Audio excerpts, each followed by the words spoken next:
Learn English naturally, just by watching. Let's improve your English together, one real-life video at a time. Hello, everyone. Welcome back to English with me. I'm Olivia. And I'm Jacob. How are you doing today, Olivia? I'm doing really well, thanks. You know what? I was just thinking this morning about how fast time goes by. Like, where did January go? February is almost over. Right? Time is so strange. Sometimes a week feels like a day, and sometimes a day feels like a week. Exactly.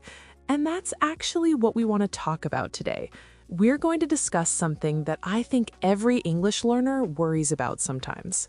Oh yes, the big question. Am I wasting my time? That's it. So many people study English for hours and hours, but they still feel like they're not improving, or they feel guilty because they're not studying enough.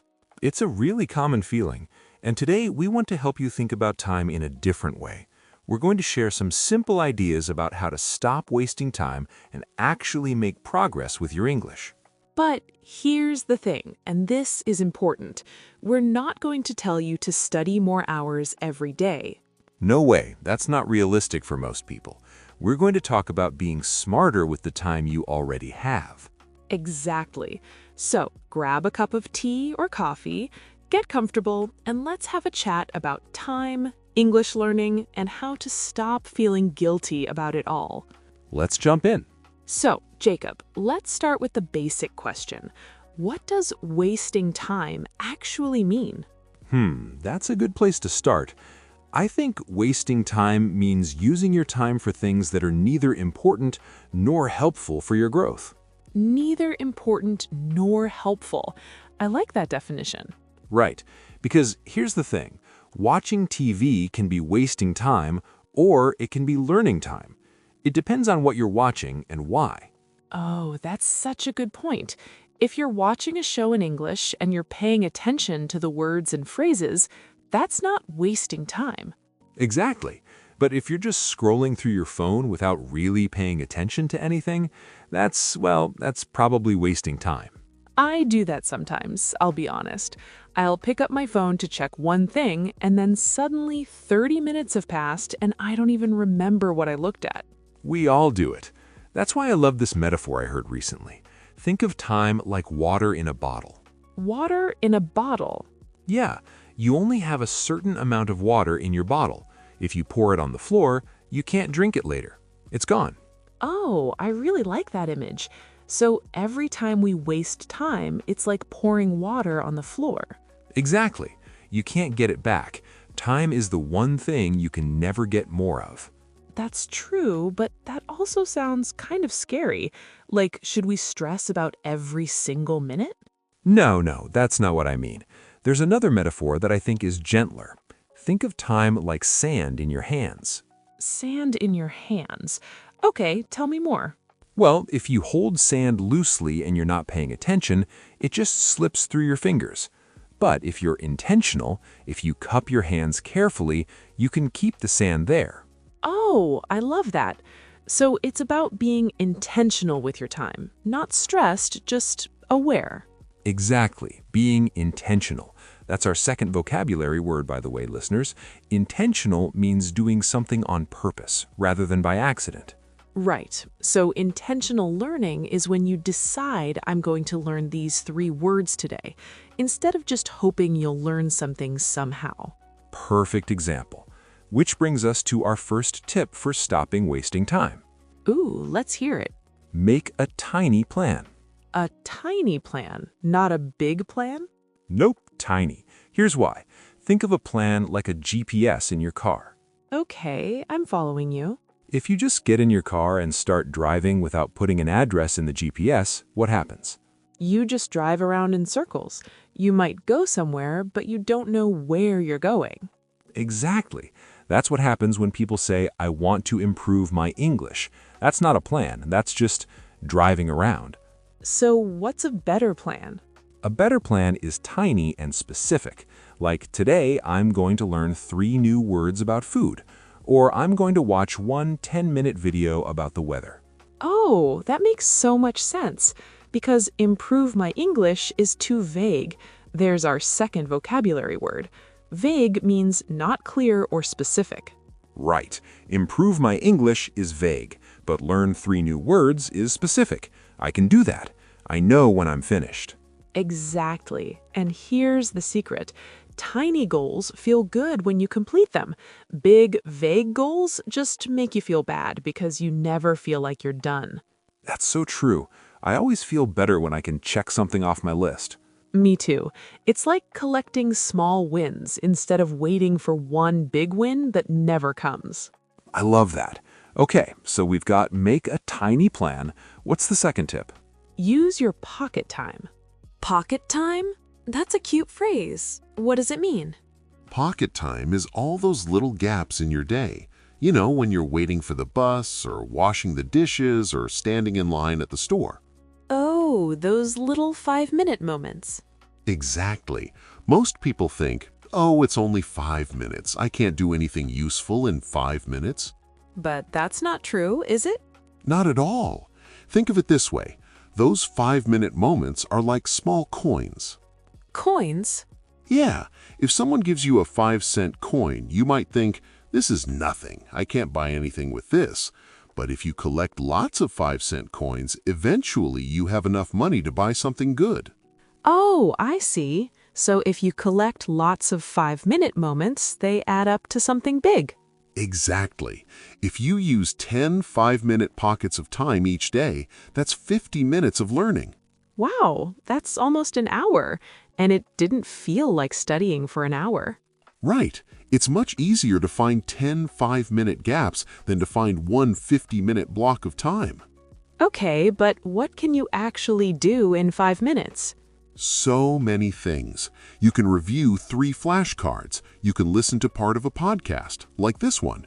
You can read 1 paragraph of a news article. You can practice pronunciation of 1 difficult word. Those are all great ideas. I think people don't realize how much you can do in just 5 minutes. The key is to have something ready, like keep a list of words on your phone or have a podcast downloaded.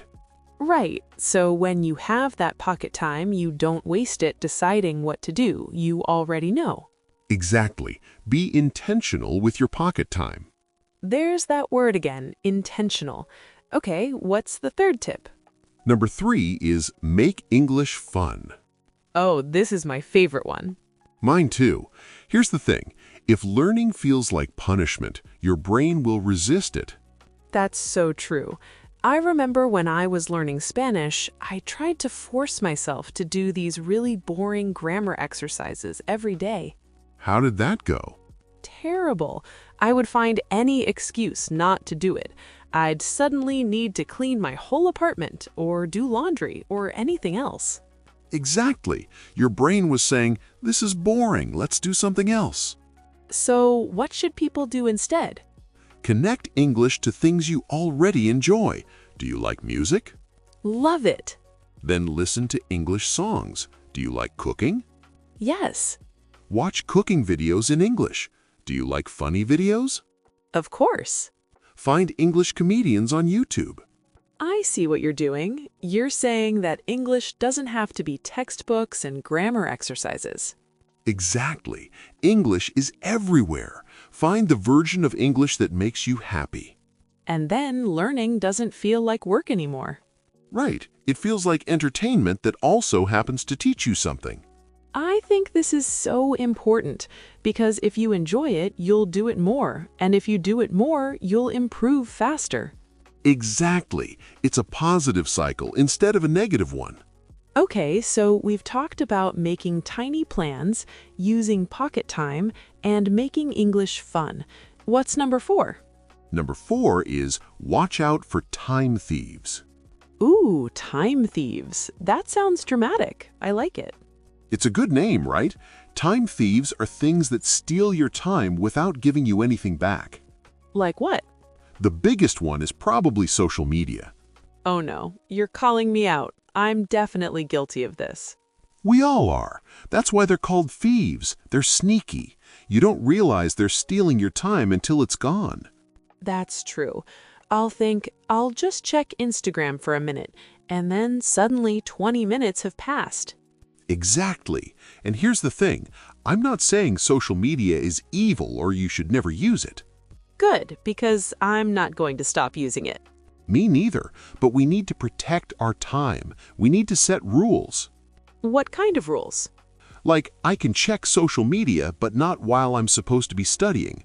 Or I'll keep my phone in another room while I'm reading in English.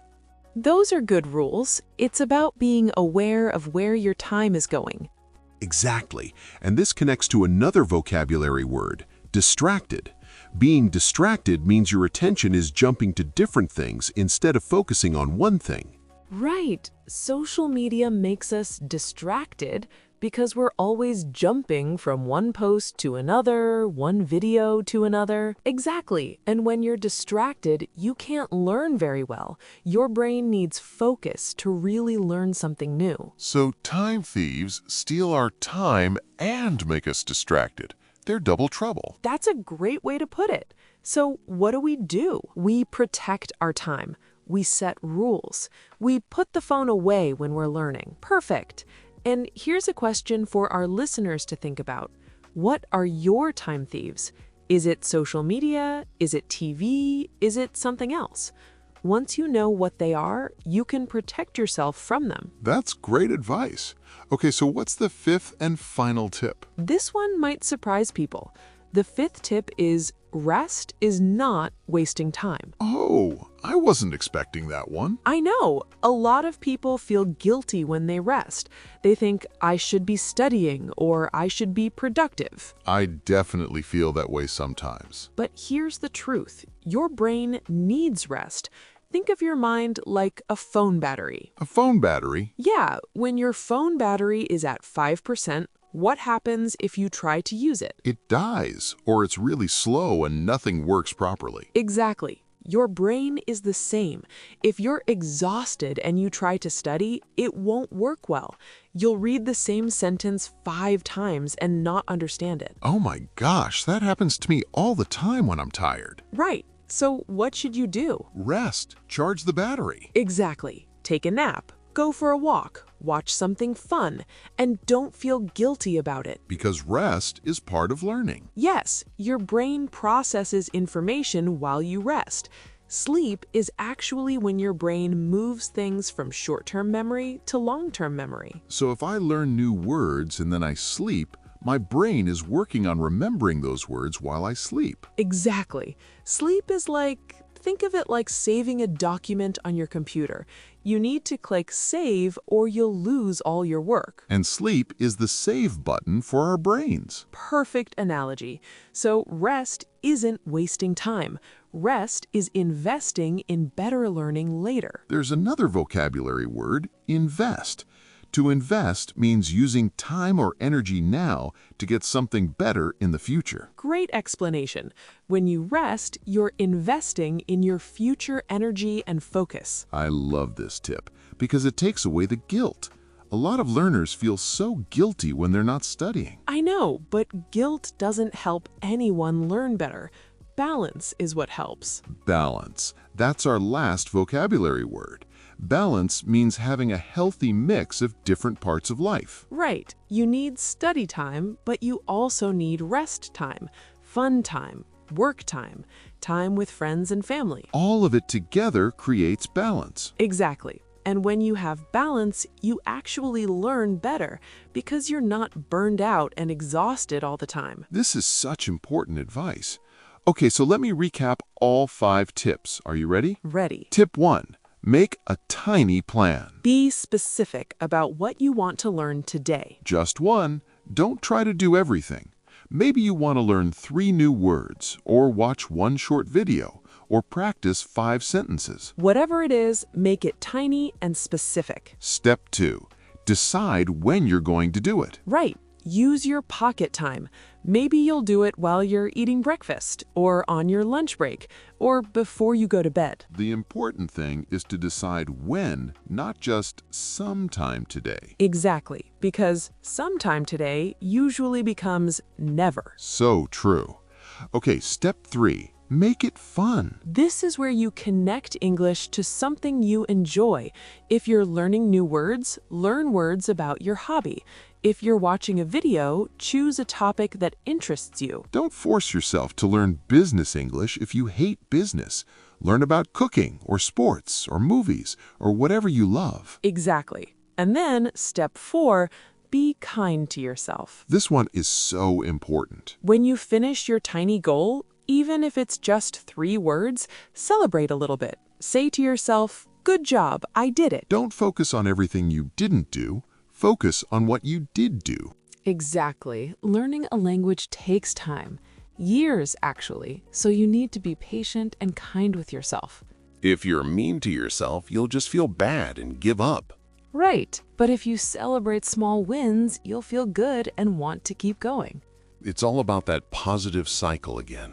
Exactly. Okay, before we finish, let's review our vocabulary one more time. Can you start? Sure. First word, intentional.